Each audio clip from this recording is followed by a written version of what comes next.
And now, after further review, a Clemson student's perspective on sports. It's AFR time, baby. Let's get up. Let's get rolling. That's right. Personal foul. 69. Offense. He was giving them the business. We played it down. Okay, so if Trevor Lawrence isn't either the second or third string quarterback in the fall, I shave my head and you get a hint of tattoo? Well, you gotta get a head tattoo. You gotta shave your get a head tattoo. Now we're talking. And get a head tattoo. And a personal foul on number 99 of the defense. After he tackled the quarterback, he's giving them business down there. That's a 15-yard penalty. And now your host, Jay, Bradley, and Evan. Well, good evening, everyone. AFR back on your radio. Spring break is over. We're back to full strength. It's Jay Smith, Bradley Kendall, Evan McDowell. Bradley, thanks for being back in the studio with us. Oh, you're quite welcome. Hope you had a fantastic spring break down in Destin, Florida. It was phenomenal. Could have been a little bit warmer. Would have been nice, but did enjoy the weather. Got a massive sunburn. I think Jack over here, who's in the studio right now, can agree. We got roasted. It was pretty bad. It was chilly when the wind was blowing. Evan, where'd you go for spring break? I went to the sunny shores of Albemarle, North Carolina. Had a very peaceful and restful spring break back at the homestead. So Did you work with that? Did not get sunburnt. So. Did you work at all? I did, yeah. So instead of spending money, I made it. So always the better option. And I think some of us on the trip had the right idea. Put only a certain amount in your wallet that you can spend, and don't worry about swiping the credit card because you know that gets out of hand. Yep, the cash runs too fast. All right. I am not fiscally responsible enough to hold myself accountable there. Well, we'll dive right into it this fine Monday evening, Bradley. After further review. All right, I have a question I want to pose, y'all. I heard this on Around the Horn before I showed up to this show, and it has nothing to do with college football at all. But I'm interested. They had a pretty big debate on it. You have 10 half-court shots that you can shoot. If you make one of them, you win $100 million. But if you miss all 10, you go to jail for a year. Which one would you pick? Would you do it? I'd take the 10. Would you do it? Yes. I'm not confident in my... It's funny. I think I could make... You're in jail for 365 days. I think I could make... Yeah, but is it a white-collar jail? Now, in the show, they said 10 years. I thought 10 years was a little much. I'm going to go 1 year because that's a little bit... Yeah, well, that's a long jail time. That's a tenth of your life. Are we talking like one lump sum of $100 million? Like not like the lottery. What difference does that make? It's either money or jail. It's a pretty simple decision. Think about it. In the lottery, if you take the one lump sum, it's a lot less money than if you take the monthly installments. I personally deliver you $100 million in a wheelbarrow. If you make it, you get to choose how you get your money. I'm assuming. I'm taking the shots, man. You're taking 10 shots, risking the year. I'm gonna sit there and watch you do it, and I'm gonna laugh at you, and you have to go to prison. I don't trust myself enough. Absolutely not. See, I've been to Fike, and I've made a good bit of half-court shots, but I think under the pressure like that, with a year of my life on the line, I'm not doing it, dude. No, Jack's over here saying he would make 3. Oh, I mean, you're shooting 33% from the half-court line? You have to make 3, but you get 3 years of jail if you don't do it. Whoa. Steph Curry? I don't think so. I don't know. That kind of changes a little bit. No, I'm smart enough to not gamble on myself. I'm not doing it. What about, okay, here's I think a tougher challenge. I'm going to kind of flip the script here. What if it was like throw a football 50 yards? A 35-yard field goal. Ooh, I can make that. No chance. That's distance. I can make that. I've been to the College Football Hall of Fame. Yeah. I was so I'll tell you, off. I've done. IPTAY has had a punt pass kick thing that they've done the last couple of years in the indoor football facility, and I've been impressed. Some kids can nail like 45, 50-yard field goals. Yeah, no, not too long ago. I don't remember if it was last summer or when it was. My dad and my youngest brother and I, we went up to my high school, which is like a mile down the road from my house, and I kicked a couple field goals, and I think I put it somewhere near what would have been a 35-yard field goal, and I got close enough that I think if you gave me 10 tries at 35 yards, I'm pretty sure I can make one of those. Yeah, I tried it at the Hall of Fame, and some of those kicks I had looked like some of your golf shots. See, that's on the I played turf field though. Turf is going to be easier than real grass. Leave my golf shots alone. They got there eventually. I know. No, see, I played soccer for 15 years, so I can kick. Yeah, I played from the time I was 3 or 4 up until and you senior feel year. confident enough to where you could probably make a 35-yard. I think I could. So you think it's? I mean, you have the distance. You think the accuracy there wouldn't be too much of an issue? If you had 5 chances, do you feel as confident? 5 chances, probably not. I'd give him 10. Give me a This sounds like the 10, Cody I'm Parkey right. challenge from the Bears over the summer. Yeah. No, the distance is actually what worries me more. The accuracy, a field goal is pretty big. I feel I can get it somewhere in between. I don't know how far apart field goal posts are, but far enough apart that I feel like I can hit that rectangle. Sure. But the distance, Or- like 35 or yards. 35 yards is a little ways. 35 yards doesn't sound that far, and then you it's- line up, and that field goal looks a long way away. From the 25. You got to factor in Yeah. wind, though. Like, you Yeah. never know. Like, Maybe we're in a dome. That's essentially, kicking it off a that's tee, or is essentially it a an field extra goal? point Are we in the NFL. Denver or are we in Jacksonville? Exactly. Oh, goodness. Well, that's what, an extra point in the NFL? Extra points are 33 yards in the well, if NFL? we're in Jacksonville, I will watch you from that giant pool up top and see you miserably try. All right. Well, we're going to dive into some spring game recruiting news in the second segment of the show, but we want to start tonight's show talking a little bit about the attendance that Yeah. we've seen in college football and the decline. Yeah, which didn't really strike me as a huge issue this year. It was never wasn't really discussed. brought up much It wasn't until discussed. I think someone did a little bit of research and realized, oh my gosh, attendance is down. It's the lowest in 22 years? Yeah. That's not good. I mean, 7 of the last 8, it's gone down. yeah, and you you've look seen at the numbers. You've seen a lot of stadiums around the country that have been renovated. For instance, USC and the Coliseum. or Clemson. You look Yeah, at the or West End Clemson. Zone and They everything have- they've done last decade. They have cut down, a lot of stadiums across the country have actually cut down seating to make the tickets in more high demand. So you can try and fill the seats, not have, a wide range of seats that just aren't filled.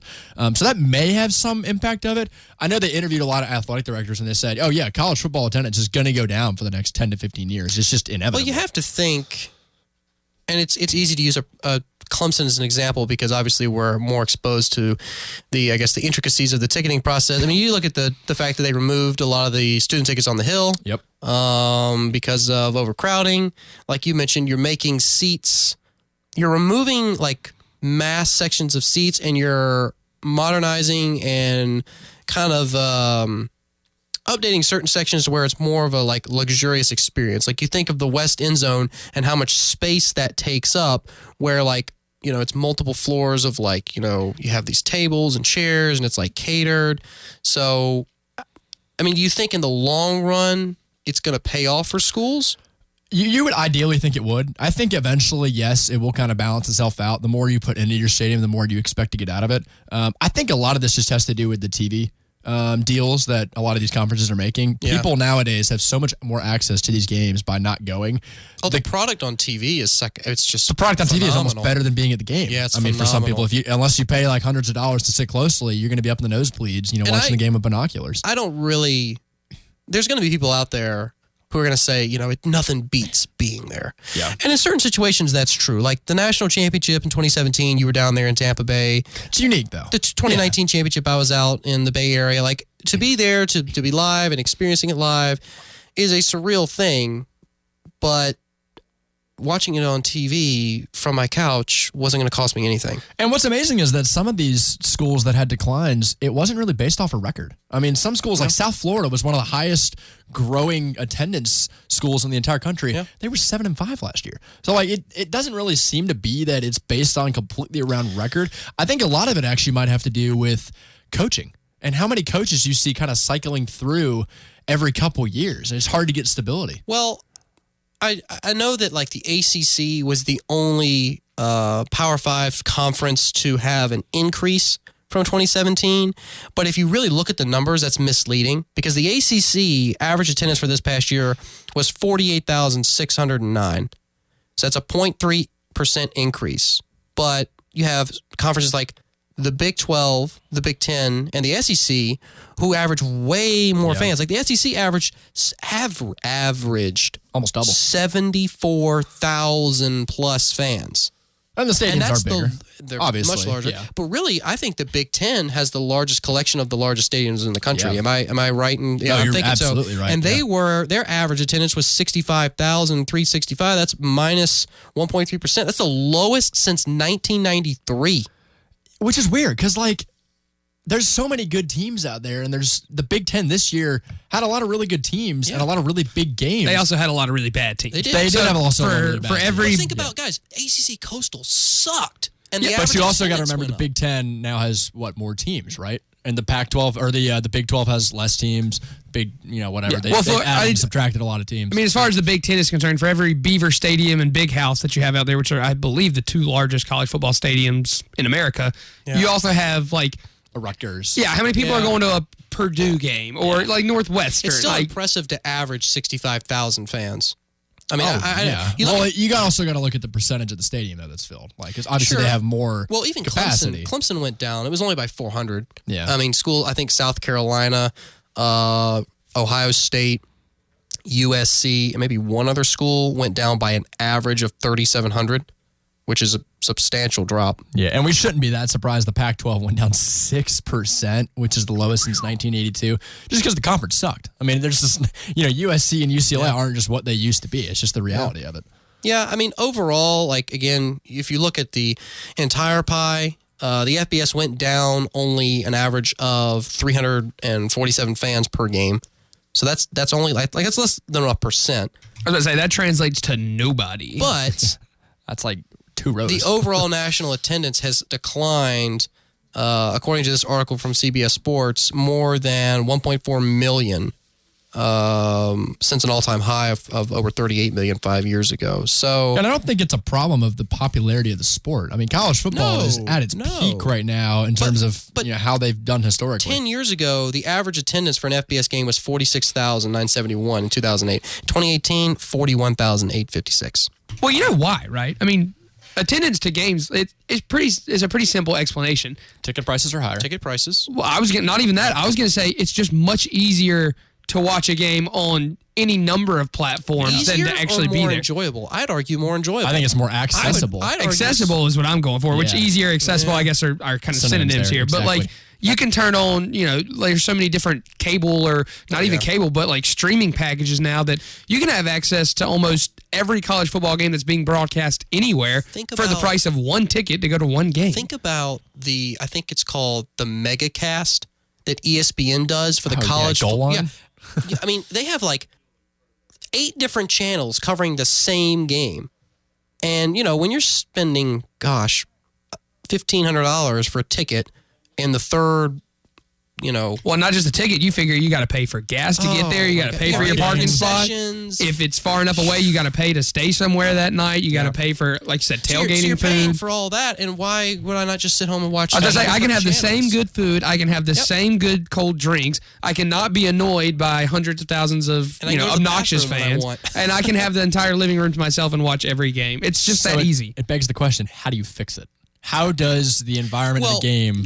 A better question is, do you fix it? I think we go back to that original point that you made, Bradley, about stadiums making improvements to the current seating arrangements. Like with Clemson's West End Zone, the seats in that area are more high dollar, luxurious, and that may be what we see stadiums begin to do, where the way they're drawing fans in isn't necessarily, hey, come experience the event live. It's, hey, you can come experience the event live in a setting that is almost identical to what you would have at your house. You'd have catered food, you'd be able to sit in the air conditioning, you'd have accessible restrooms, the whole 9 yards. I mean, also you got to think about, you mentioned the national championship and the playoff. There's always going to be a draw for those games. That's not the problem here, is getting people on those seats. Not when you have the national championship game thousands of miles from both schools' campuses. Very unique situation. How do you replicate that, though, to an every single week kind of environment? How do we because obviously when you go to the national championship game, such a unique environment. It's so much different than watching it at home because you've got the pregame festivities. You've got concerts there. Do you think you need to add some of that kind of stuff, like Wi-Fi in the stadium? I know that's always a huge issue at Death Valley. Well, I know Death Valley has some of the worst Wi-Fi. Now, I know A&M. When you were out in A&M, you were impressed. I was at the top level. I think they had great connection. I saw somewhere they have about 25,000 routers in their stadium. Yeah. But I don't know. I think amenities are part of the piece to the puzzle. No, I mean, a lot of teams have already lowered concession prices, which has always been kind of a big deal. Well, the concessions are... That makes a marginal difference. They're not really going to... I mean, do you really... I mean, as a business major, Bradley, you got to spend money to make money. Oh, of course. Yeah, so you got to you got to pay for something to get people to pay for that. Are you not going to go to a Clemson football game as an alumni because a hot dog costs $5? Like, is that really going to factor into your decision? I might be more inclined to go to a Falcons game if it's like $2 for a burger. True. Yeah, but $2 for a burger ain't paying for a Mercedes-Benz Stadium anytime soon. Yeah, but eventually it'll nice try, Arthur. It does. Now, hey, it does go a long way in consumer satisfaction. Well, think about it, then more people would spend. You're going just because you have lower prices doesn't mean you're not making the ends meet at the end. I'm just saying if you're getting a line of concessions and you get irritated at the prices versus if you go to an event and you're not irritated that it costs $6 for a ham and cheese sandwich. It's just like concessions are, but that's where stadiums make their money. Lots of times. From a family atmosphere, if you're bringing a whole family, the kids are going to ask for a bunch of concessions. That obviously that doesn't completely draw you into going. No, and we're getting away from the original point. Of course, I'm trying to think. Are there any things you can do to stadiums or the environment nowadays that would bring more people to the game and keep them from watching it at home? That's kind of what I'm trying to get at here. How do we get more people in the stadium? I still am not entirely convinced that getting more people in the stadium is the right way to go about it. I don't think attendance dropping is inherently a bad thing as long as schools... You're also not the one with money at stake here. Yeah, but listen, if schools are... You're also not the one paying for a stadium. No, hold on. If schools are willing to update, standard run-of-the-mill bleacher seating into more luxurious, like box-style seats, it will still bring in the same amount of money through boosters. But do you think schools focus too much on those season tickets and the box seats and the luxurious, because I bet if you upstairs, and I don't have the numbers in front of me. As opposed to the average fan. I don't have the numbers in front of me, but I bet if you looked at the breakdown for IPTE and how much, I think they publish it somewhere. I would imagine, maybe, I'm not sure, but if you looked at the breakdown of the different levels and what percentage of the IPTE's total donation is from certain levels, I bet a majority of it is from the top few tiers. Not everyone else. Yeah, but you're obviously, these numbers are not people that are dropping off season ticket wise. That's a very minor portion. Sure. Minor portion of the the attendance in general. I think mainly what they're worried about here is how to get the average fan to come to the game and how to get the students to keep coming back to the games, because we saw that as a big issue. Well, consistency in ticketing policy certainly goes a long way. Yeah. So yeah. and I think easier to access. Clemson's the games. finally ironing out a consistent ticket policy.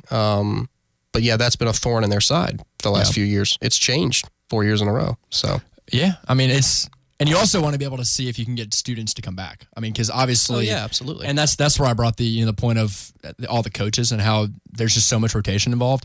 If you're a student at Rutgers or Kansas and you're not seeing good football for two to 3 years, what's going to make you want to come back?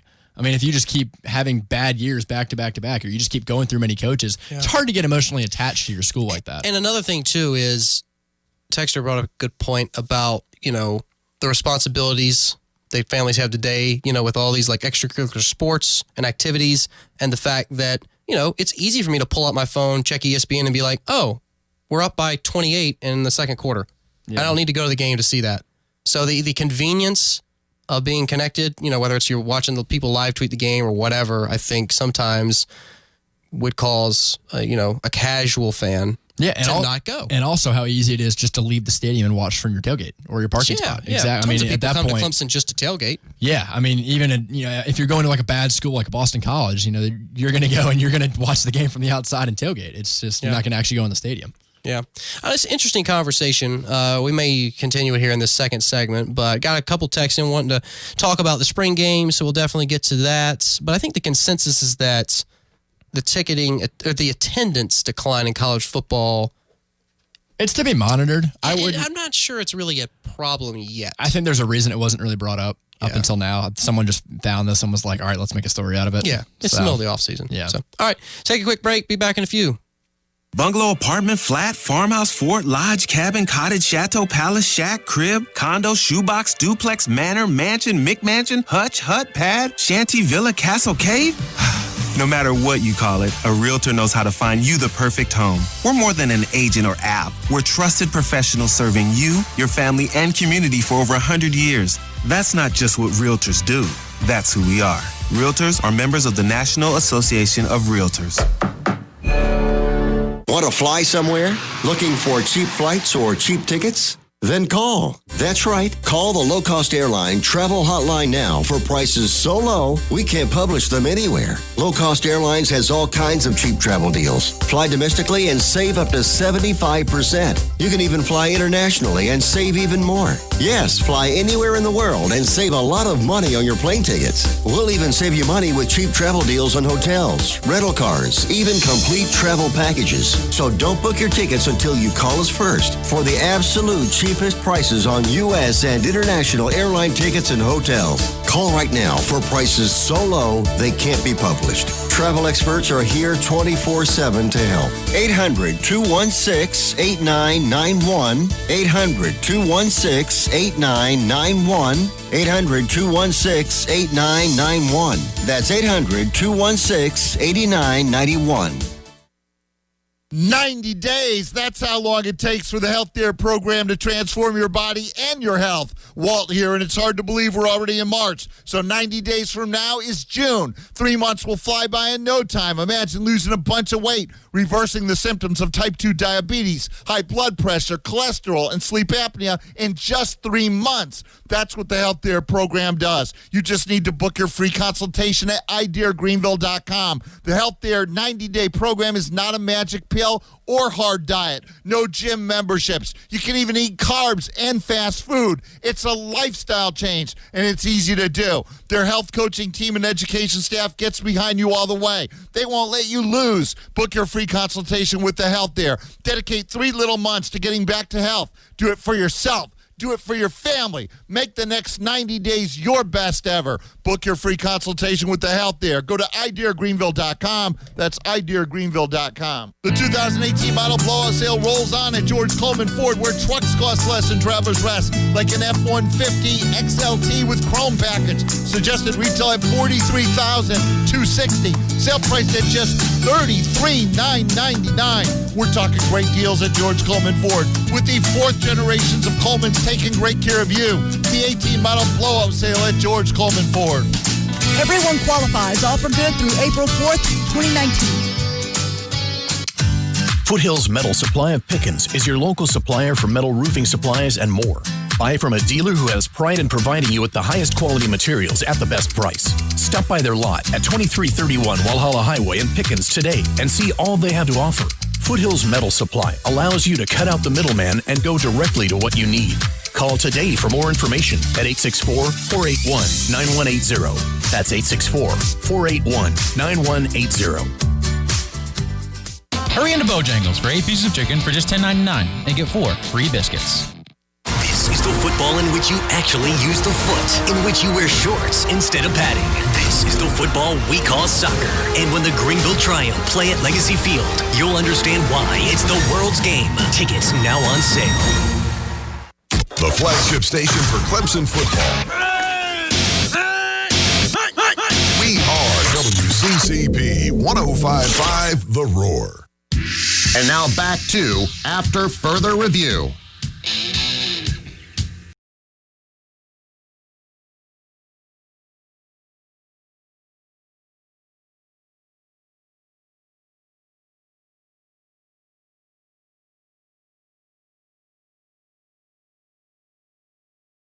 Look up Alabama's revenue. Oh, this is going back to expansion about the prior. Yes, this is going back to the previous segment. Coleman Coliseum renovations. That's their basketball stadium. Okay, it's projected at $115 million renovations beginning after the 20 and 21 season. Yep. The spending on Bryant-Denny Stadium are at 143 over a 10-year span. 10 years, $600 million fundraising campaign to raise money for renovations to Bryant-Denny Stadium. That's insane. Wow.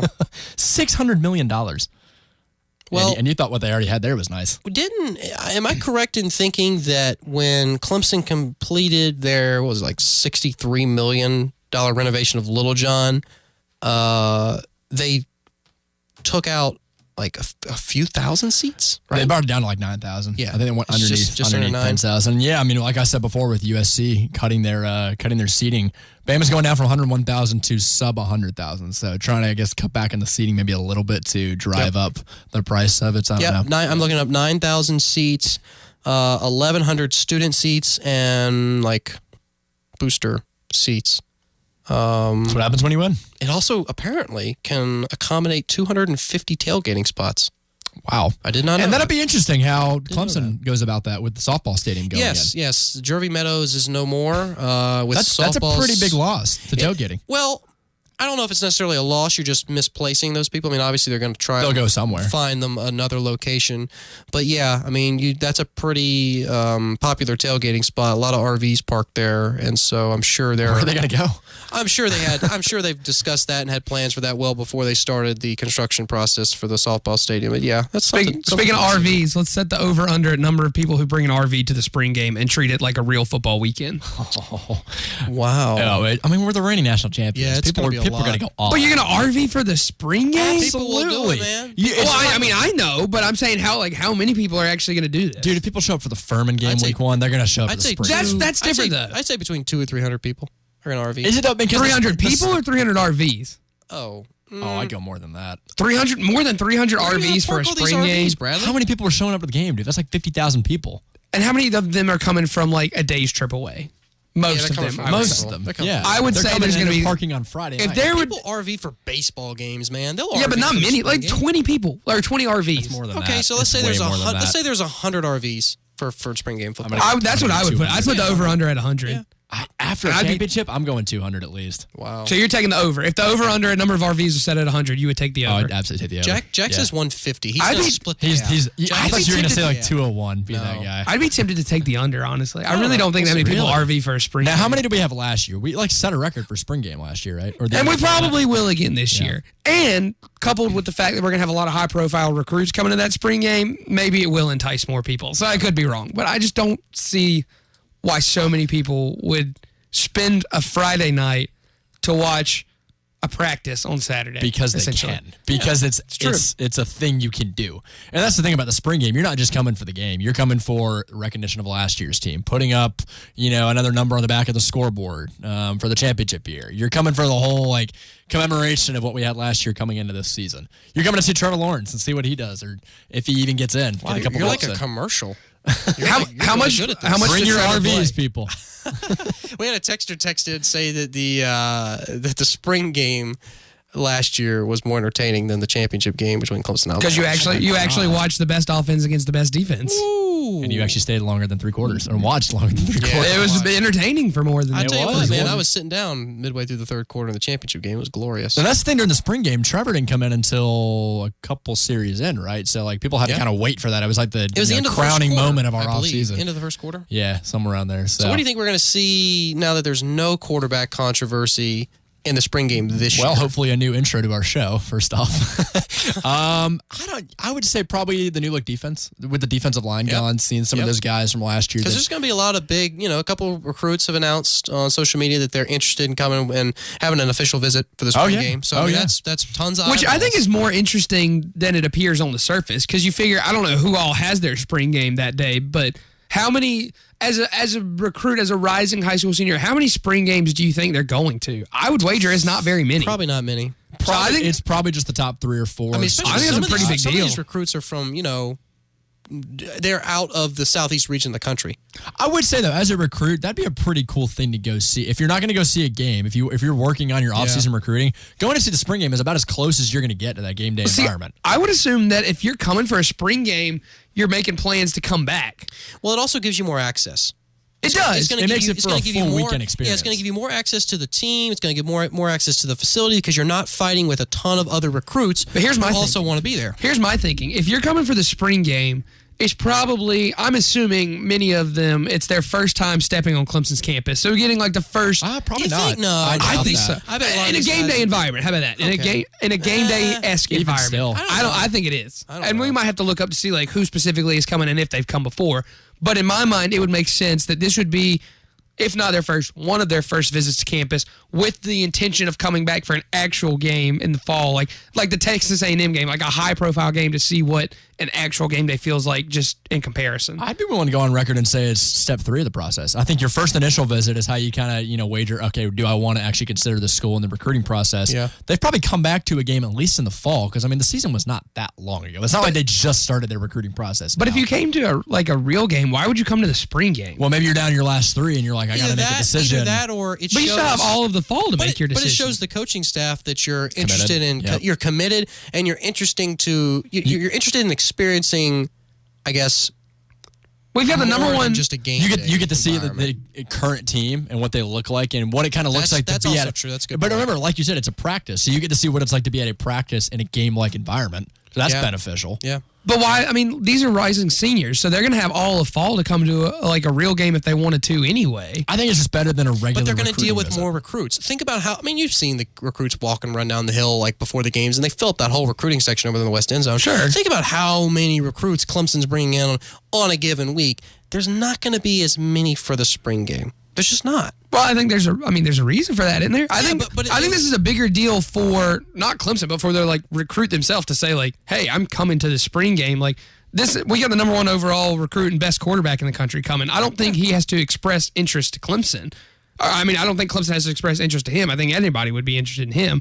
But the fact that he's coming from across the country it's a good sign. to not a real game, I think that's a pretty big deal for him to say, look, this is how much I like Clemson. And we'll have to see if he goes to any other spring games. Yeah. But, that's why I think this would be a bigger deal than any other type of campus visit, just because I don't see what incentive there would be other than your pure interest and desire to be on campus. Well, it kind of depends on where they're going. If they're going to 6 or 7 different spring games, it probably doesn't make it that big of a deal. It also gives you a chance to announce to the fans, hey, I'm coming to the game, get excited about it, I'll be there. Yeah. I'm putting Clemson on the top of my list or top 3 or top 4. It's going to create more buzz. It'll create more buzz. It also creates more buzz for the player. It's more hype. And it potentially, if there's other schools looking at a recruit and that recruit goes to another school's spring game, it's going to make those other recruiters at other schools work harder.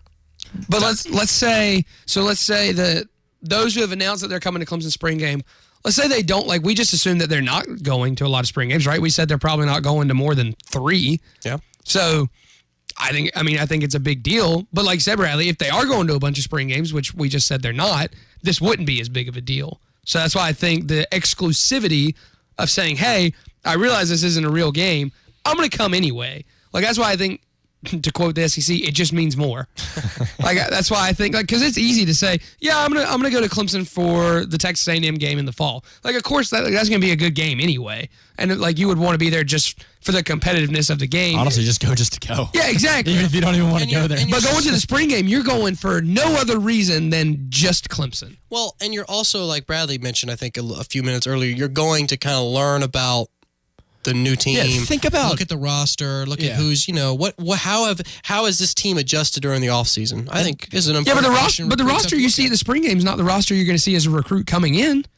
That would get to see a taste of what it's going to look like. You're still getting that wouldn't make sense to me if I'm coming to look at the guys that I'm going to be playing with. This is going to be completely different this time next year, assuming you're an early enrollee and you come in January.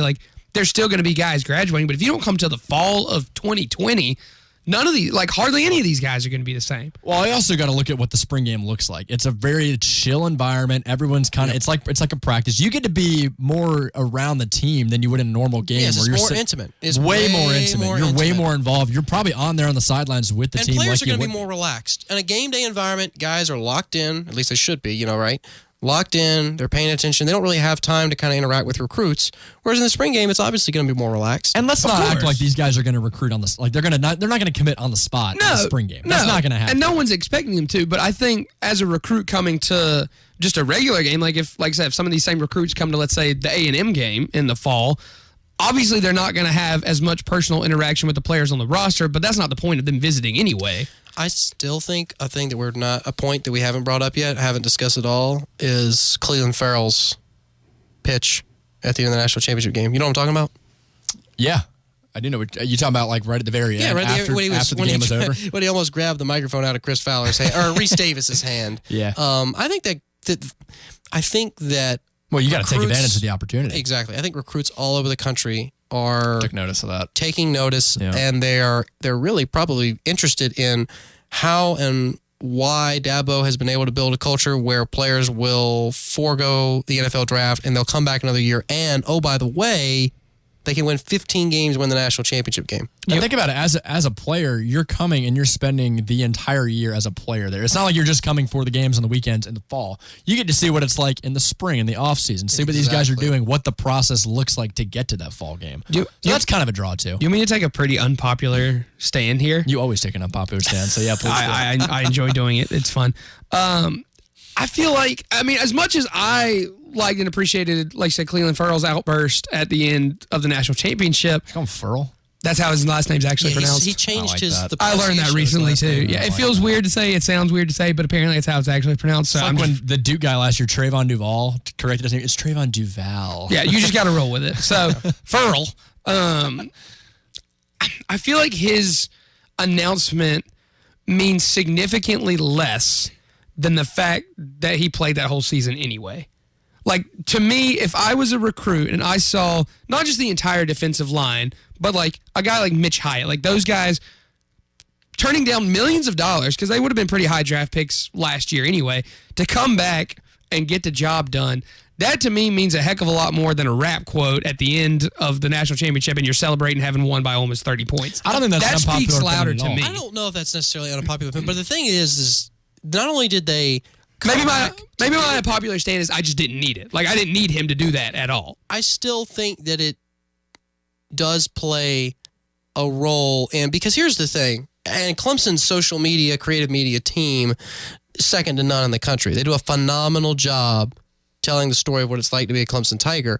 But when you hear that raw, unfiltered from players, it's going to hit home with recruits more, I think. I think it would have been more than curated media content. It would have been more eye-opening if he would have said, this is why you come back for a year, is to do something like I did now. Because anybody. But not only did he come back, he did it. That's the thing. He didn't just come back to do it. He did it. Anybody can say at the end of a championship, this is why you come to my school, because you can win a championship. There's going to be teams that win championships every single year. It's going to happen. But the fact that he came back and accomplished that goal, I think that means, like you said, I think that means a heck of a lot more. And that's a huge recruiting pitch. I mean, Dabo and the coaches are not the only guys recruiting. I would not be shocked at all to see that sound bit in a promotional video this coming fall. Absolutely. Especially if you have. I expect to see it. Especially if you have more guys decide to do this in the future. Yeah. I mean, we're going to keep bringing this up. I know that it's not as big a deal for you in your opinion, but I still think that they'd be foolish not to use that soundbite. Like, why, in what universe would it be detrimental to use? No, I don't think it'd be detrimental at all, but I think for me personally, it would be a more attention-grabbing I guess advertisement, for lack of a better word, if it showed, I don't know how you would construct this, but like if it somehow had all four of our like defensive linemen and who are all going to be either first or second round draft picks in April, I think if you had like all four of them, and they're, suiting up for their like one last ride or whatever. And it's kind of like a play on the "This is why we work" video. Yep. But it's kind of like a "This is how we work," if that makes sense. Or like, "This is why we come back to work." Like something like that, that's a good where you have all idea. four of them like lacing up one last time, and then at the end they're all four standing there, and like the caption's like "Let's ride" or something like that, or "Here we go," or something like that. Power Rangers, like that would send more chills down my spine than like watching a repeat of Cleveland Ferrell going or whatever he actually yelled out. I'm not going to try to quote it because I don't remember. But like, I think you're right. Like, one of my favorite things that Clemson social media has ever put out is just that 15-second video of Dabo's introductory press conference, and the reporter asks a question, "Do you think they're taking a gamble on you, blah, blah, blah?" And then it's 10 seconds of national championship celebrations and just no. Like, I think that's one of the best videos they've ever put out. Was it a gamble, or was there something else? Like, I think it was do you think they're taking a chance on you not having been any kind of head coach before? It was something kind of like that. I still, and I know we need to go to break here, so I'll make this quick. The absolute favorite media piece that Clemson has ever put out is the Dream. I would be willing to say my favorite one from this past season was when they went, I don't know who it was, but before the game, they asked this guy, "So what do you think about this game?" He's like, "Let's get this bread." And then they replayed to afterwards. And we got that bread. I love that video. That's one of my favorite, like, from just a humor standpoint. It was so simple. Yeah, it was. It was good. I think I replayed it like 12 times. Let's carry on this conversation on the other side of the commercial break, because Clemson social media, like you said, Jay, they put out a ton of great material. It's an amazing team. And actually, one of our friends, Alex Mueller, is he's on their creative media staff, Andy Turner, and then the full-time staff, Nick Conklin and Jonathan Gant. I mean, all great people. But we got cut to break. We'll continue this conversation on the other side. Stick around. Absolute Waste Management specializes in waste removal services for bulky, unwanted items like old furniture, appliances, construction, debris, and more. Also offering clean-out services for evictions, rental properties, estate liquidations, and foreclosures. Call or text 864-266-7131 for your free, no-obligation quote today. Don't wait. Make the call. Schedule an appointment and say bye to the junk. 864-266-7131 or online at absolutewastemgmt.com. Kids and adults alike are invited to take part in Flight for the Fight Saturday, April 6th. It's an event for the entire family with a 10K starting at 7:30, a 5K at 8, and a half-mile kids fun run at 8:45. The event raises money for Dabo's All-In Foundation for Breast Cancer Research and Prevention. Flight for the Fight festivities include music and post-race drawings for participants. You can register online at flightforthefight.com or pick up an entry form at the Clemson Area Chamber of Commerce. There will be awards for age group winners and food afterwards, courtesy of Jersey Mike's, plus a raffle for all race participants. This is the perfect way to kick off your weekend April 6th prior to the orange and white game. For details, visit flightforthefight.com. April 6th, Ponderosa Park and 6 Mile. Flight for the Fight in support of Dabo's All-In Foundation. The concept behind the Husqvarna line of automatic robotic mowers comes straight out of nature. The principle of the grazing animal. The grass is cut a little and often. Easily Lawn and Garden invites you to see the revolutionary Husqvarna Auto Mower. Available in 6 models for every type of lawn. A Husqvarna Auto Mower from Easley Lawn and Garden leaves you with a great-looking lawn every day of the week and allows you to do other things while mowing the lawn for you. Once you've purchased your Husqvarna Auto Mower from Easley Lawn and Garden, their team can assist you with getting started. Husqvarna robotic lawn mowers are the #1 selling auto mower worldwide. In use throughout Europe for years. Now, they're taking the U.S. by storm. Get your Husqvarna Auto Mower today at Easley Lawn and Garden, your local Husqvarna dealer for nearly 40 years. Veteran and family-owned and operated. 312 South Pendleton Street, Easley. Online, easleylawn.com. Hi, Tiger fans. For the past 3 years, you've given Engineer Sleep Mattress Company your strong support and helped their business grow tremendously. They wanted to take a moment to simply say thank you. Thank you for supporting a local business. Thank you for supporting this radio station. And thank you for telling your friends and family about a great place to buy a mattress. If you're not sleeping well, then make 2019 your year to get some great sleep. Go visit Engineer Sleep Mattress Company in Greenville. Granger Nissan of Anderson is the home of the lifetime warranty. At Granger Nissan, we are all about family, so we are looking for a play ball kid for every Clemson weekend home game. Stop by Granger Nissan of Anderson to register your kid. You don't have to do anything, and nobody's going to pressure you into buying a car. Simply come by and register your kid to stand at home plate and shout, "Play ball."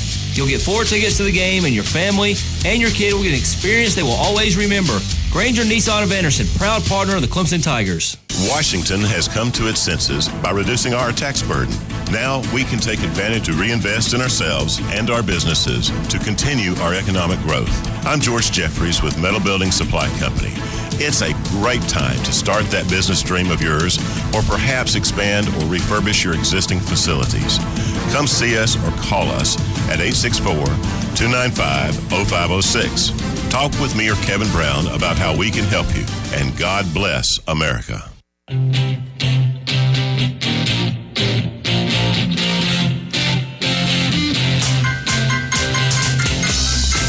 Well, speaking of taking care of business, Bradley, guess who's been taking care of business? Clemson Tigers social media team, led by Jonathan Gant, who was hired in, I think, 2013.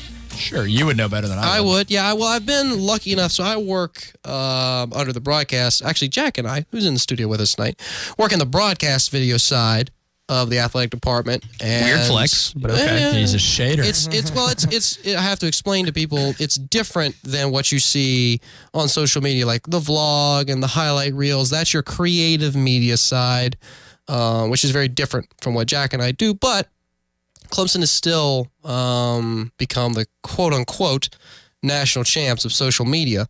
And in part, because their mentality of telling the story of what it's like to be a Clemson Tiger, and I'm quoting Jonathan Gann here in how he realized that, the lesson with college football social media is that recruiting drives the bus, and how they had to kind of shift their strategy to utilize social media to reach recruits, which Clemson has done a phenomenal job of. Yeah, it's almost like I feel like Clemson was kind of one of the driving forces of really getting the social media game rolling, because they've been the leaders in it for 5 or 6 years now, and you're starting to see a lot of other schools kind of catch up in that aspect. But Clemson was top of the. Well, schools have always been. I mean, and this is again quoting. And maybe there's a little bias there. Well, no, yeah, and Clemson's. When Jonathan got here in 2013, he's quoted as saying that our social media department had a basic presence online. And that he felt like things finally started clicking during what he called a meaningless game in 2015 to start the season. That was a noon opener against Wofford. And he felt like his staff, he's got a few assistant directors and about a dozen students, and then a full-time designer. They were able to kind of crank out a lot of content, push everything out on social media, and really get the ball rolling. And they haven't looked back since. I mean, you've seen now, I think, 3 seasons of the vlog, and we'll talk about the vlog here a little bit later because we all have individual thoughts on that. But Clemson's, content plan is posting, throughout the week on different platforms in different ways. And I've actually been lucky enough to have, there's a class that the assistant director of creative media and video production, Nick Conklin, who's full-time staff over in creative media, he teaches on campus. It's a graphic communications course. I had that last semester, so I got to pick his brain quite often about how Clemson goes about posting on game days and what they try and do to encourage interaction and engagement with fans on certain platforms. Because I think a lot of people don't realize the way you reach people on Facebook is very different than the way you reach people on Instagram and the way you reach people on Twitter. I mean, it's completely different audiences and demographics, and the engagement's different. And so they have to have a plan with every video they make. What kind of shots we want to get, what kind of stories we want to tell, what do we want the vibe to be. And, they have to rely on students. The majority of their staff is students to get that done. And the students do a phenomenal job. And it's such a quick turnaround, too. I mean, you think about how much they have to put out. Like, I know we talked to friends like Alex, who was at the national championship game, and by 4 a.m., they got to be out of there. They got to have everything done. Yep. I mean, that's only a couple hours to get that much done. Yeah. It's really impressive. It really is. Oh, absolutely. And that's why having a plan goes a long way into, when it comes down to game day, people know what they need to do, where they need to be, how they need to do it.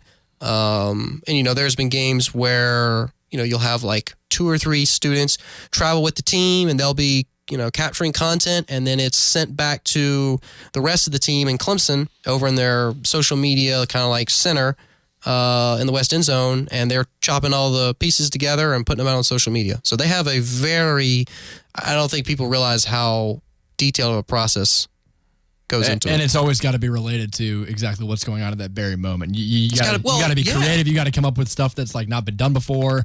Like we talked about with that let's get this bread thing. That was just such a unique, spur of the moment kind of thing. See, I think the whole stuff that's not been done before, and we actually in Nick's class, we looked at several graphic artists that kind of mirrored other graphics artists' designs. Like there were some from smaller schools that they just straight up ripped off the style of the graphic. Looking at you, South Carolina, with your facility build when they did the undercover coach. Well, and the thing is Nick's point is anything any more unique, or are we all just basically mirroring each other? And so, I mean, I think being more relevant to current issues and stuff, whatever. Being more relevant. Did you say relevant? He says relevant. That's almost that movie that Leonardo DiCaprio finally won his Oscar for. Just a combination of those two. Being more relevant to current. A whole year without saying that. Yeah, I did. What's the slobber knocker? That's the word that Evan can't stand. No. Let me get back to my point. That was not a sound bit. That was actually Evan. That was actually Evan's noise. I think that goes a longer way for Clemson and for other schools than the mirroring of content. I mean, what do you think of the vlog? I personally like it. I think it's, and you, Evan, you mentioned how you think it's a little bit too long and that it just kind of draws. Is it too long? Out. I think it's better to have too much than too little. I think if you're a recruit or even just a casual fan, seeing everything behind the scenes and seeing the perspective of players and coaches like that in those kind of videos. But you said during the break that your favorite all-time, or maybe you said it during the, when we were live with segment 4, your favorite all-time clip is that 15-second one of John Simpson saying, let's get this bread. I like that. I think it'd be cool just to take like certain clips from the vlog maybe, instead of like, you have the entire thing and then take like small little clips from each part of it and maybe post that instead of the entire thing. But no, I think it's a great idea. I think it's honestly something that we need to have on social media just to get to see that behind the scenes, not just updates on how the team is doing, but getting up close and personal. So what platforms are you posting that to? Instagram? Probably Twitter? more Facebook and Twitter, I Really? would say. Instagram, the short clips. I think that obviously comes in handy. You know, this could go on. Twitter, this is and I really do want to have either a student from the creative media department on or possibly Nick. I know I've been trying to schedule that interview for a few weeks because I really think that creative media plays a more important role than most people ever realize, especially in the minds of recruits. For sure. And, you know, they draw it more towards recruits. And that's when Clemson had that whole Instagram like fiasco where they redid the entire platform. I think a lot of that was geared at recruits. They had each game individually separated out. They had the behind the scenes for each team. You remember when Clemson completely redid their Instagram page? They didn't. I mean, that was intentional. That's what I'm saying. I think it was geared towards recruits because if you're a recruit, you're going on that social media page. I talked to Nick do you about want it. to see this? Do you want to see this? Do you want to see this? And Nick was like, we're trying to create buzz. We're trying to create, you're trying to do something different. And what's the worst thing that could happen, right? Like when it comes I think the more, media you got, the better. I think it's better to have too much than too little. See, I don't know if I would pick quantity over quality. I think that the quality is very important because, like the Dream video, for example, or the fourth quarter video that our friend Alex Bueller put together this past year, those are intentional pieces that took months of planning and preparation. And Clemson probably, the team could have cranked out a dozen videos in the time span it took them to create that one. But that one was so impactful that every time you heard Coach Batson screaming at you in the beginning of the fourth quarter, you got chills. And you don't realize the power behind this video because, I know for some games I've stayed just to watch that fourth quarter video. Even if the game's not entertaining, I'm sticking around just to see that that this is why we work video before we transition into the fourth quarter. They're great. And I think that adds a whole, we talked about before with the game day environment being at the game as opposed to being at home. That's one thing you don't get to see. You don't get to see, obviously them coming down the hill, the videos that go along with it, the great media design that goes around the stadium. It changes a lot of your experience when you go to these kind of games. Yeah, I don't know. Evan, you think that Clemson's social media presence is like, okay, here's the closing argument because I know we're about to run out of time with this segment in this hour. You think of another school like Florida State, great example. Here we go. So Willie Taggart gets to Florida State, right? Opening press conference. He looks around the room and he goes, why don't we have a vlog? How does Florida State replicate what Clemson's doing without seeming like a copycat? Is it even possible? Well, you wouldn't want to directly copy him. And I think if Willie Taggart at his opening press conference was like, why don't we have a vlog? They'd be like, dude, you got a lot more important stuff to worry about right now. Like, we'll handle the off-field stuff. You got to figure out how to get those guys to block. I remember seeing a soundbite of that on Twitter. Not vlog. Yeah, I get the changing of the culture and you got to do something different. And Florida State specifically, it's funny you choose them as an example because they've had some horrible social media blunders, like their hashtag Ask Jameis, if you've ever looked at it.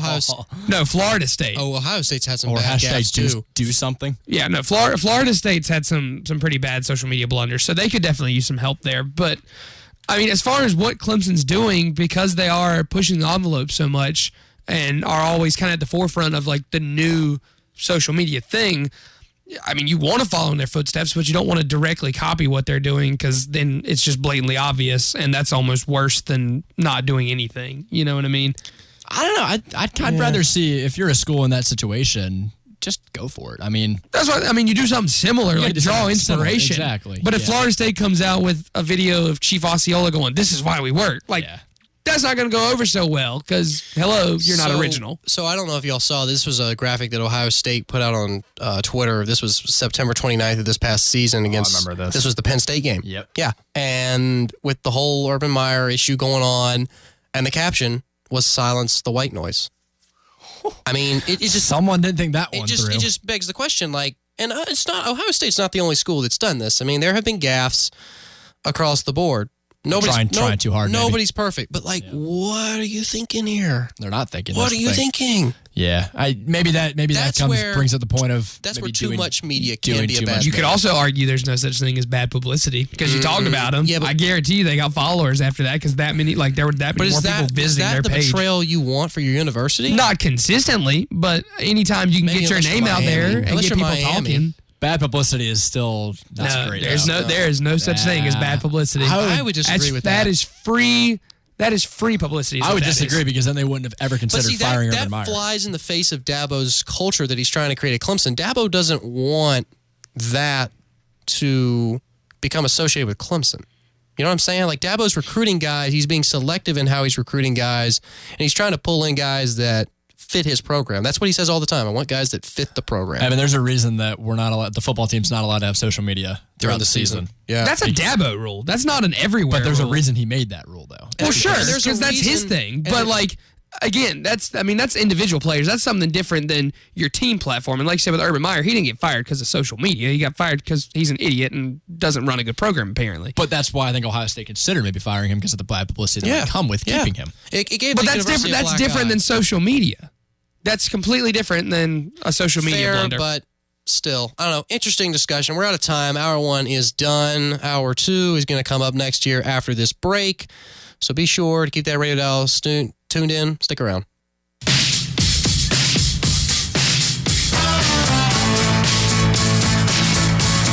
Welcome back to the show. Thanks for tuning in. Broke our headphones for a second. I stepped right on a wire. What do you just we're good. Man, listen, all you need to do is the radio, okay? Maybe I should have just taken another week You sit in a chair and you're talking to a microphone for 2 hours. You don't need to move around. You don't need to flail your arms. I mean, just sit still. We should just change positions every half hour. Just switch it around musical chairs. I don't know how I put up with you.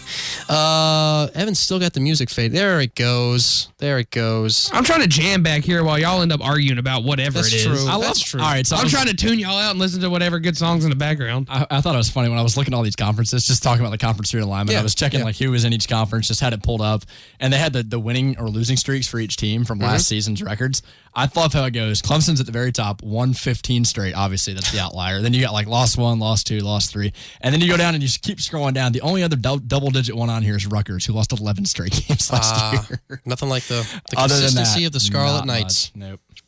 All right, 2 seconds left. I would say the good news is they're in New Jersey, but that just makes it go from bad to worse. Like, your football team's bad and you're in New Jersey. I flew into the New Jersey airport one time, and they had a Rutgers team store. Like, as soon as you get off the terminal, were there spider webs everywhere? I asked the guy in the store, I was like, do you guys get many people that come in here? He's like, dude, some of this stuff has been on the shelf for 3 years. It has not What is sold. that like, though, think about that, because they're the oldest. Didn't they play in the first college football? Like, Rutgers has been around since the beginning, and they're possibly the most irrelevant. They've run their course. It's just time. Hey, on the Big Ten commercial, they've got the little statue that says, we founded college football. That's about all they got. No joke. The Ivy League gets more publicity than Rutgers. It's pretty terrible, actually. Now, Rutgers, you think about it. Rutgers had that big upset, I think, 10 years ago when they beat, South Florida, when South Florida was, number 2. Man. Nothing like that. And Ray Rice went there. Yeah, that's true. Ironically enough, yeah. What kind of recruit is going to Rutgers these Someone days? that can't get recruited anywhere else. Someone that wants D1. a Power 5 Power 5 D1 school to play for. Like, you must not be I'm sorry. Obviously, I was not a football recruit coming out of high school, but you got to not be a very good high school recruit for Rutgers to be your best offer. Well, you got to think Rutgers is pretty high on the academic poll, right? I mean, they're like Vandy level of. That's where you just tell people, you don't tell them what school you're playing for. You tell them you're playing in the Big Ten. But am I right? Isn't Rutgers pretty high? Oh, I'm sure it's a good school. I'm sure it is. Yeah. Hey, and remember the most amount of players from one school in the Super Bowl this year was Rutgers. Really? I didn't know that. Wow. All right, well, we got a couple segments left, so we're going to talk about some games that each team And the top 25 for this upcoming season should circle on the calendar. I think what's going to be more interesting is starting at the bottom. Okay. Rather than starting at the top. All right. Because everybody knows where the teams at the top And it's lie. interesting some of these ratings they've got already preseason, these top 25 It is. polls. That's where most of the intrigue. So ESPN has Army at 25. And the big game for them is at Michigan, September 7th. And you got to remember last year with the Oklahoma game, Army kind of hung around. So do you think there's a chance of an upset at the Big House? It's tough because this happens a lot with like the NCAA tournament games where you see a team pull off a major upset like UMBC did a year ago. Yep. And then the very next year, like people are more aware that this could happen. Like Army's not going to sneak up on Michigan. Michigan knows what happened last year. They know what to expect. They know that this could potentially be a trap game and to watch out for it. And that's where I think if you don't win that upset game the year before, it's really hard to do it the year after that because people have already seen what you're capable of. So I don't know, and it's definitely possible. It's early in the year. I'm so excited to be talking about an actual football game. I am too. That's why I pulled up this article. It's been off-season topics for like a month and a half, and to just talk about an actual matchup that is actually going to occur and not hypotheticals like a 64-team playoff bracket. But let's just say, just hypothetically speaking, if Army were to... not going there. So, yeah, I think this game means a lot to Army. I mean, it definitely means more to Army than it does Michigan. I kind of wish Michigan was playing on the road in this game.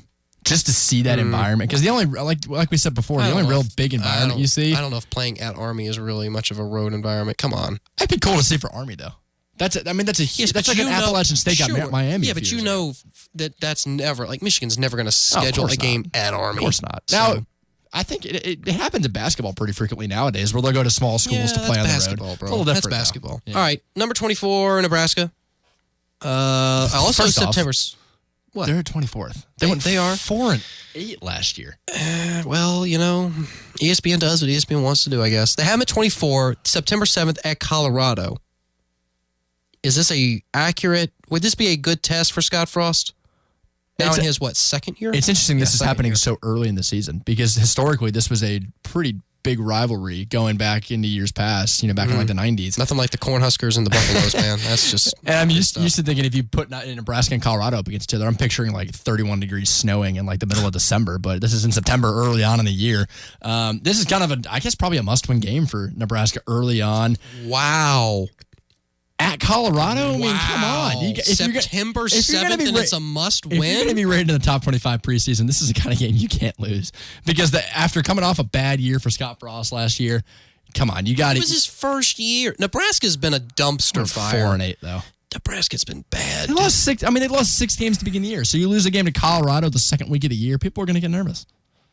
I hear what you're saying, but I don't consider this a must-win. I mean... Don't lose it.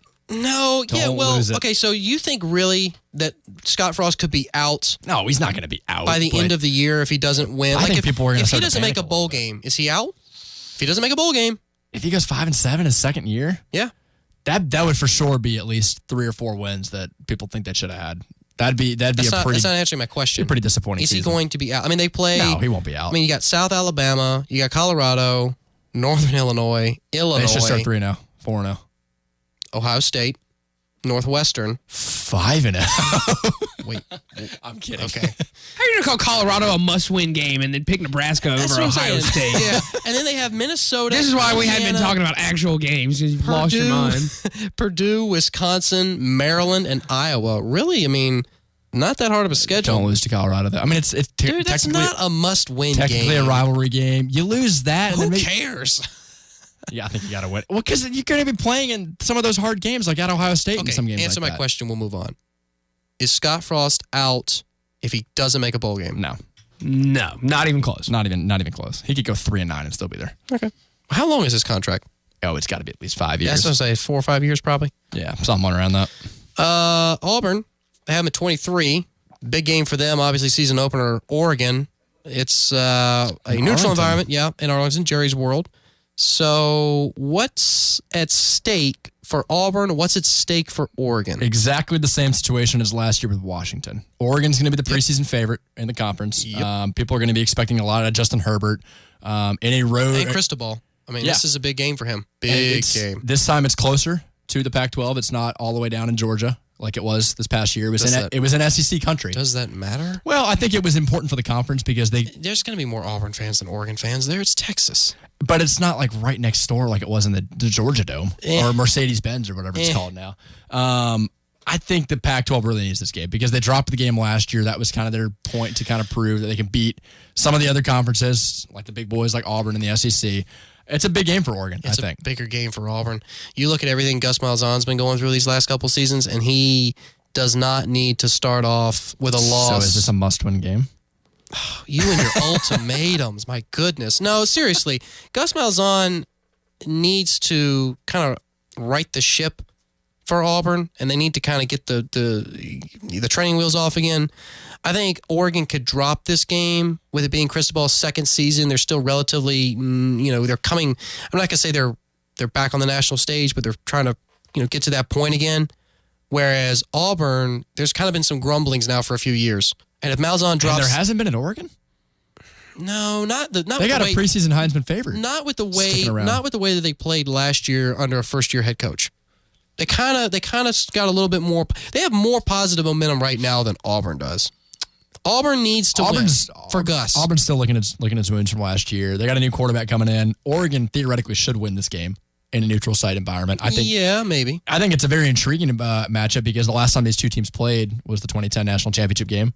Auburn versus Oregon with Cam Newton. Yep. So that's going to add a little bit of flavor to it. A lot has changed. Oh my gosh, it's been 10 years. The fact that these two teams played for a national championship game, I mean, not a long time ago, but 10 years ago. That's a long time ago. Yeah. 8 or 9. Hard to believe. Iowa, 22, September 14th. These are all early season games. All early season kind of at Iowa rivalry State matchups. Yes. That's a very early rivalry game. That's a week 3 rivalry game. Yeah, extremely early. It's also Iowa and Iowa State. You're not setting a DVR on rivalry week for that one. That's the best thing that happens in the state of Iowa for 365 days. That's going to be a year. literal barn burner because there's nothing else to do in Iowa except set stuff on fire, I guess. I don't know. You know what's really interesting, though? I'm not sure why ESPN picked this matchup because Iowa's schedule, they're playing Michigan, Penn State, Northwestern, Wisconsin, Purdue in there. Oh, you skipped over Purdue. Yeah, I don't really count Purdue. I was like, Purdue, bye week. I mean, that's tough. And the fact they picked Iowa State as the toughest game intrigues me. Their reasoning was that it would set the tone for the rest of the season. But I think they could drop this game and still the in-state aspect of it, the rivalry game, obviously plays a huge factor of it. It's not a conference game, though. Like, you could drop it. It really wouldn't matter.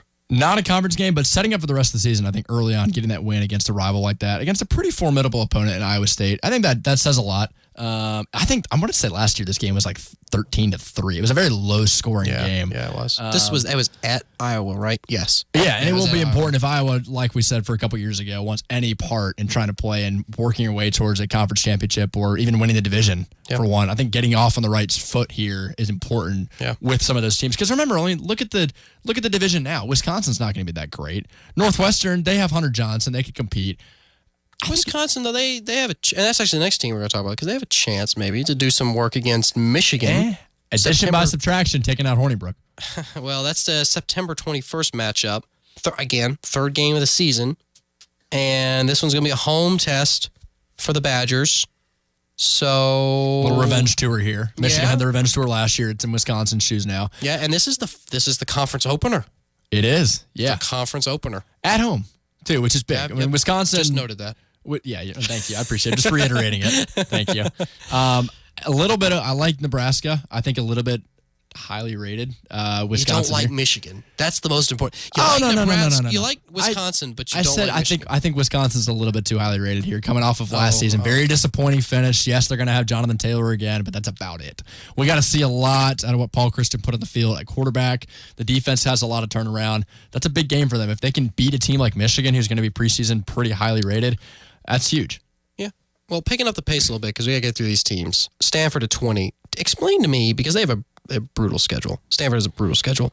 So why is UCF considered the toughest opponent that they have? And this because if you lose to it, you're never going to hear the end of it. September 14th. I mean, God, if the Pac-12 drops the Auburn game and the UCF game, Stanford's going to play Notre Dame. They're going to play Oregon. They're going to play USC.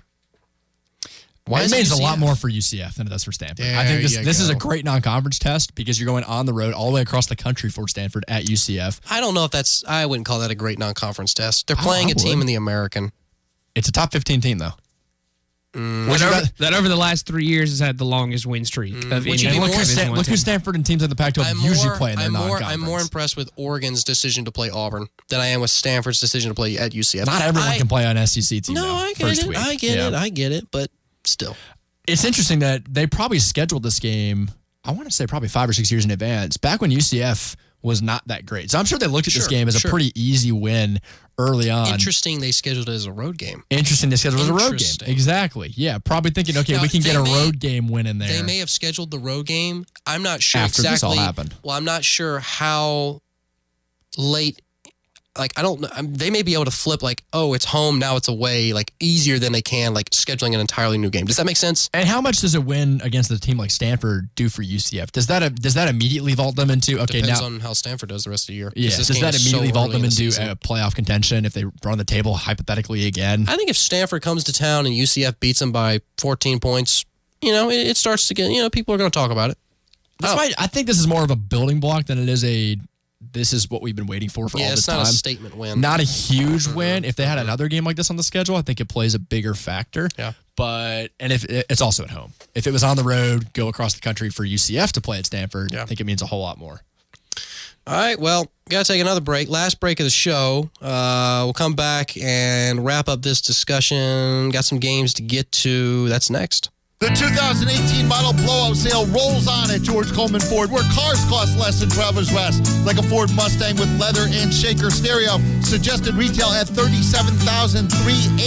Sale priced at just $30,999. We're talking great deals at George Coleman Ford, with the 4th generation of Coleman's taking great care of you. The 18 model blowout sale at George Coleman Ford.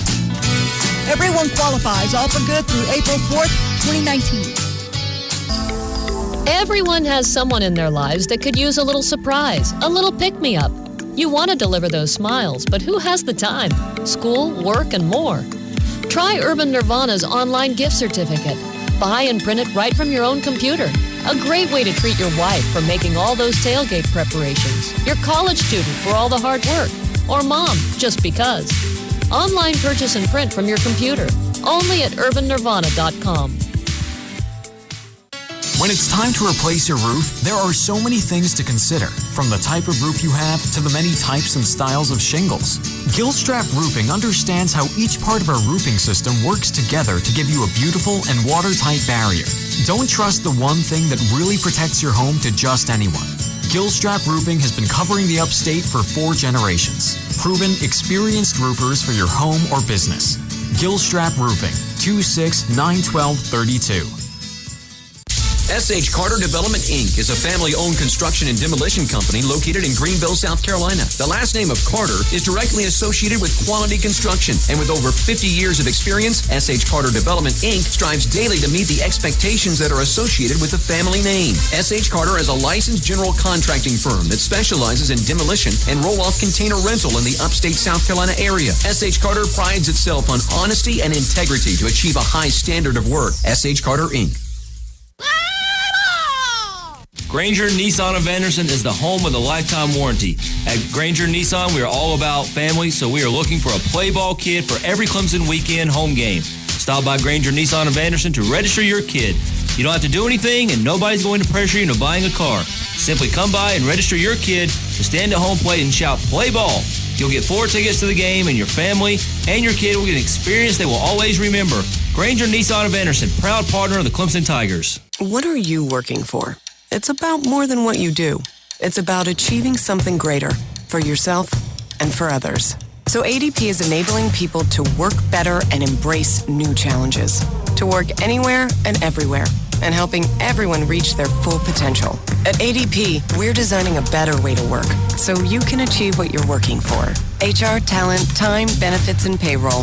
Informed by data and designed for people. Learn more at design.adp.com. For over 30 years, one family has owned and operated Roto-Rooter, helping thousands of home and business owners like you. That's what they do 24/7, 365, with a real voice to talk to when your plumbing issues become their plumbing issues. Rest easy knowing Roto-Rooter is there for you, serving the upstate and western North Carolina for over 30 years. 288-7686, Roto-Rooter.com.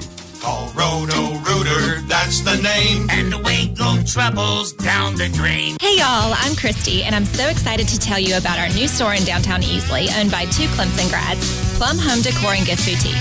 Located at 115 West Main Street, you'll find a unique array of decor items, small furnishings, lighting, wallpaper, and more.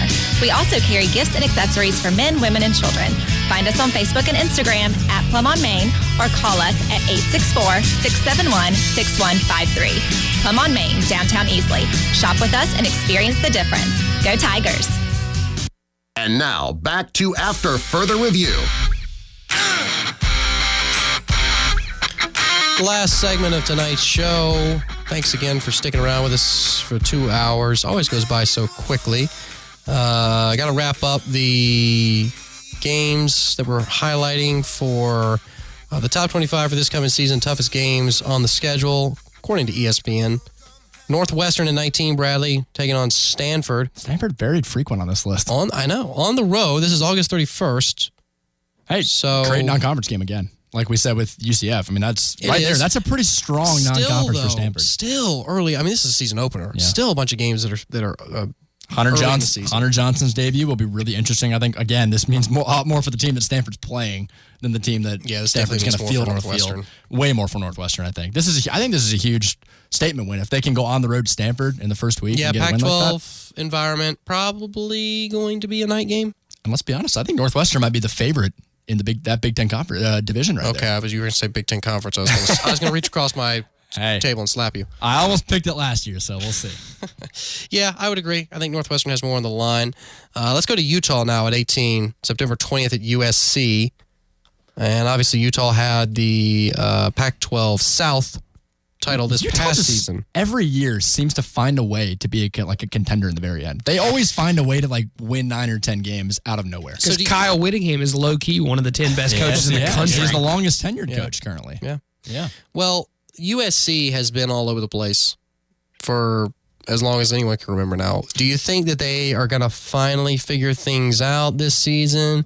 Or because Utah has been more disciplined as a team and, more physical than USC in the past. Yeah. So I feel like Utah should win this game. I think JT Daniels is the right man for this rejuvenation of USC. He's a really talented quarterback. Had a really tough first year. As a rejuvenation. I think USC takes a big step up this year if Daniels can figure it out because, he's got a killer of an arm. He could really, really step it up for him. Okay. All right. Washington, 17, taking on... What a brutal schedule they must have. Their hardest game is Cal. Taking on Cal, September 7th. Again, it all goes back to the quarterback. Jacob Eason's making a debut here. The Georgia transfer. This will be really interesting how he is able to perform. Had a very rocky ending to his Georgia career, but I think he found a really good home here in Washington. This is a really good spot for him. Jacob Eason will have the most passing yards in Division I next year. Mark the tape. Okay. Mike Leach offense, baby. Watch out. This is Washington, by the way, not Washington State. No, never mind. Unless there's something I haven't heard in the last couple of hours. Then wake me up when you're talking about Washington State. Why is it not the Oregon game? Why is it not the Stanford game? Why is it not the USC game? Why is it not the Utah game? Or the Washington State game? Because I think people wanted to get clicks on this. I mean, It was too easy. You got to go outside the box. Yeah, it's still, though. Or the season opener against Eastern Washington. Why didn't we do that? Maybe it's not the toughest game. Maybe it's the game that they would most like to not lose, if that makes sense. It's in Nebraska with the Colorado game on there. Speaking of a game you wouldn't want to lose, Penn State at 16 is taking on Michigan October 19th. Finally, a matchup worthy of discussion. Yeah, and if you've seen the last 2 years, you're probably thinking, okay, this game is guaranteed to be a blowout because 2017, Penn State beat Michigan 42-13, and then Michigan got some sweet revenge last year, winning 42-7. So hopefully by year 3, we can get a little bit of a closer game here. Yep. I'm surprised Penn State's this high after what they lost last year, but I guess they trust James Franklin as a coach to. This game is at home. Rally the troops. Yes, for Penn State. Big benefit there. trying to think who this game, who it means more for. Probably Michigan. Probably Michigan. Michigan, Absolutely. Michigan. Yeah. Yeah. Well, I was going to say, if Penn State loses to Michigan, then it doesn't look good. Penn State has much lower expectations next year than Michigan does. Number 16 in the country, their preseason. Yeah, but you're losing Trace McSorley. You're 2 years removed from Saquon Barkley. Nobody's expecting Penn State to compete for the Big Ten crown. But if Michigan doesn't, people are going to call for Harbaugh's head. Michigan absolutely has more on the line. If Michigan goes to Penn State and loses on the road, a close game, people will start to complain. Yeah, and we saw what happened with Michigan if they drop a game early on and then have everything going for them to get to that Ohio State game. I think they got to win pretty much every game throughout the season if they want a chance to win that Big Ten. All right, top 15 now. Syracuse.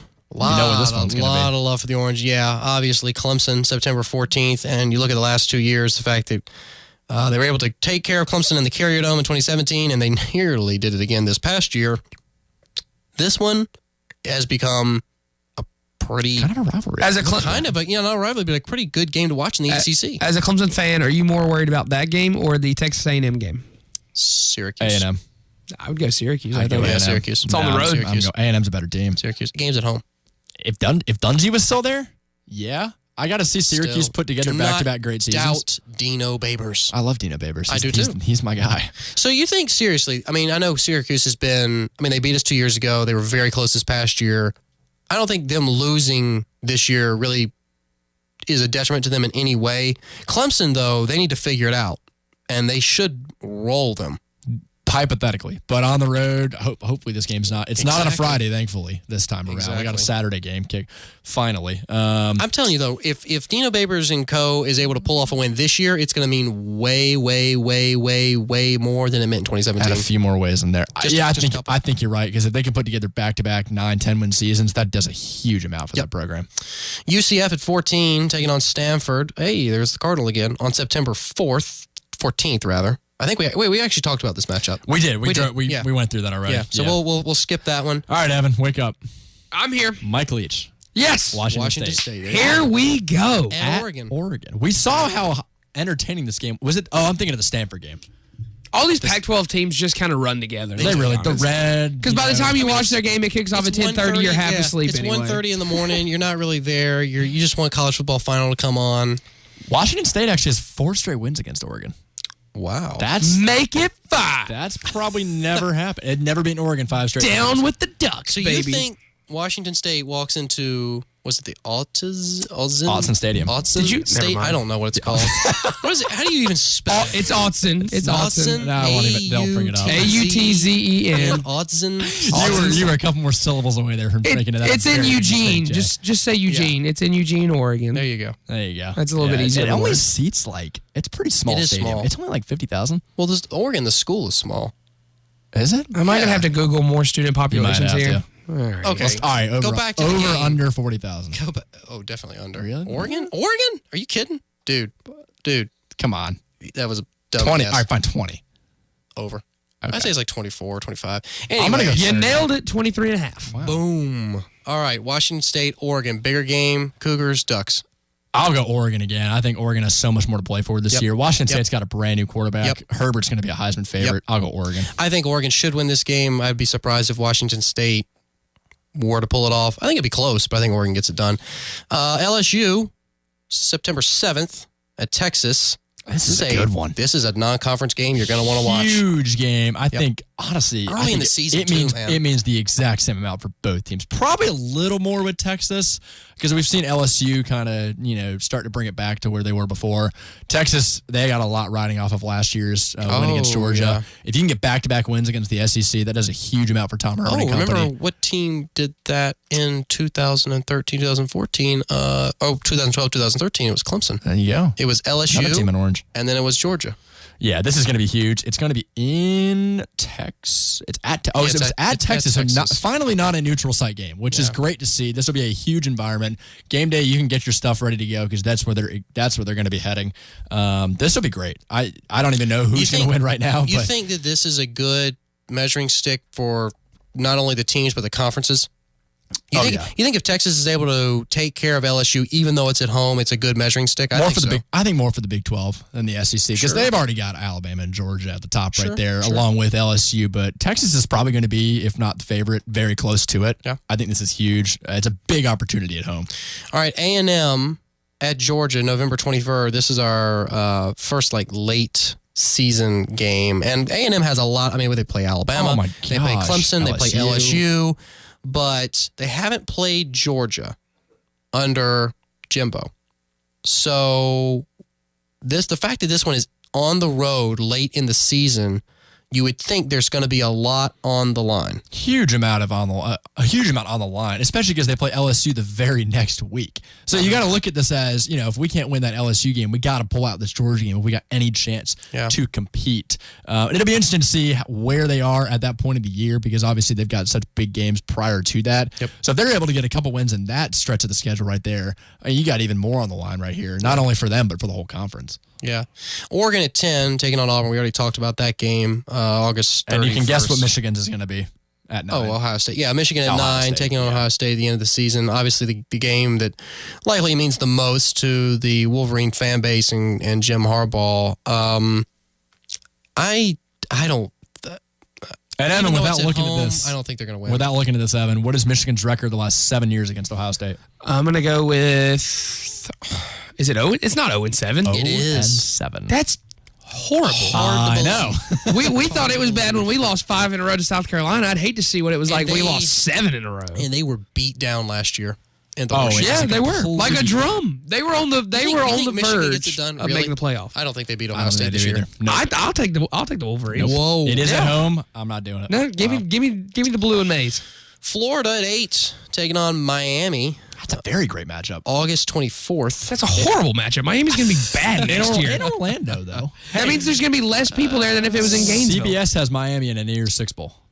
Well, CBS is silly. What? CBS needs to stick to covering the SEC. Stay on top. Miami will be lucky to make a bowl game. Look, even though these programs are longtime rivals, the job that Dan Mullen has done in only a year at Florida is really impressive.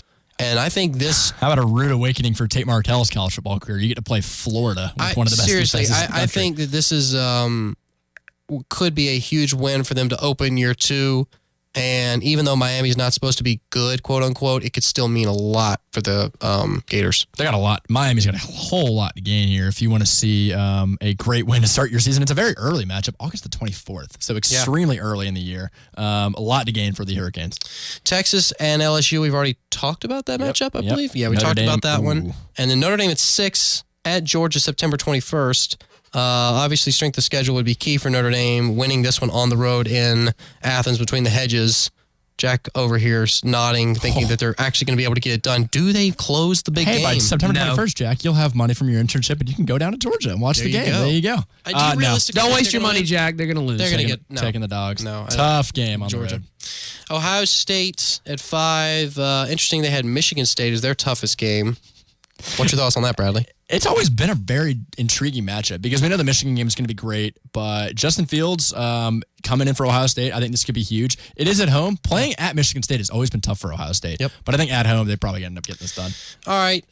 Georgia, Notre Dame, we've already talked about. Georgia was at 4. Oklahoma at 3, taking on Texas.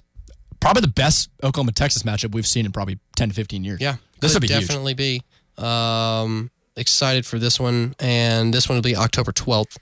So a little bit later in the season, something to look forward to. Last 2 teams. The last 2 have A&M. Alabama and Clemson. Both have Texas A&M. October 12th for Alabama on the road at A&M. What if A&M wins both of those games? And Clemson September 7th at home. They won't, but what if they do? That would be seriously, incredible. We have a minute left. Real quick, do you think that A&M's test against Clemson on the road will help prepare them for their home game against Alabama a month later? Sure. Absolutely. Why would a huge barometer. I mean, unless everybody tears their ACL in Death Valley. No, how is it comparable? Because if you're playing one of the top 2, you're playing the 2 best teams in the country. So if anything... Yeah, but Alabama doesn't have Trevor Lawrence. I'm playing... They have Tua Tagovailoa. Yeah, they also play the Bama game at home. Exactly. If you can win on the road at Clemson, you got a lot of confidence coming back into college. What better way to prepare to play the second best team in the country than starting off playing the best team in the country week 2? How good did that sound coming out of your mouth? Or how good did that feel playing the second best team in the country and you're referring to Alabama? It felt really nice. I think we should just end the show with that. My mouth's tingling. I'm not going to lie. We're out of time. No, Texas A&M will be a huge game for both of these schools. Appreciate you tuning in as always. Been a lot of fun bringing you this edition of After Further Review. Thanks so much for spending your time with us. For Evan, Bradley, and myself, we will see you next time.